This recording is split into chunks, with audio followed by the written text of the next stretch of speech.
Aluva pump കവലയിലെ ലോഡ്ജിൽ യുവതിയെ മരിച്ച നിലയിൽ കണ്ടെത്തി. കുണ്ടറ സ്വദേശിനിയായ അഖിലയെയാണ് മരിച്ച നിലയിൽ കണ്ടെത്തിയത്. സംഭവവുമായി ബന്ധപ്പെട്ട് നേര്യമംഗലം സ്വദേശിയായ യുവാവിനെ ആലുവ പോലീസ് കസ്റ്റഡിയിലെടുത്തു. ആലുവ പമ്പ് കവലയിലെ തോട്ടുങ്ങൽ ലോഡ്ജിൽ യുവതിയെ മരിച്ച നിലയിൽ കണ്ടെത്തി. വാഴക്കുളത്തെ ഹോസ്റ്റൽ വാർഡനായി ജോലി ചെയ്തിരുന്ന കുണ്ടറ സ്വദേശിനി അഖിലയെയാണ് കൊല്ലപ്പെട്ട നിലയിൽ കണ്ടെത്തിയത്. സംഭവവുമായി ബന്ധപ്പെട്ട് നേര്യമംഗലം സ്വദേശിയായ യുവാവിനെ പോലീസ് കസ്റ്റഡിയിലെടുത്തിട്ടുണ്ട്. കഴിഞ്ഞ ദിവസം രാത്രി ഇരുവരും ചേർന്ന് ലോഡ്ജിൽ മുറിയെടുത്തു.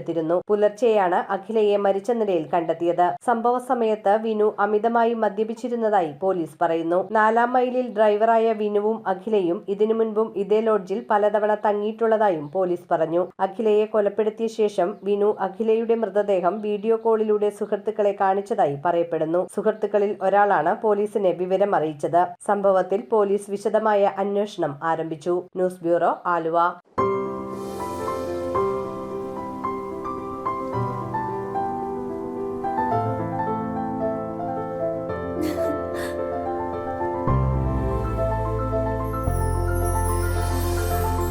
കളങ്കമില്ലാത്ത സൗഹൃദം പോലെ കലർപ്പില്ലാത്ത വിശ്വാസം. കല്ലൻസ് ജ്വല്ലറി.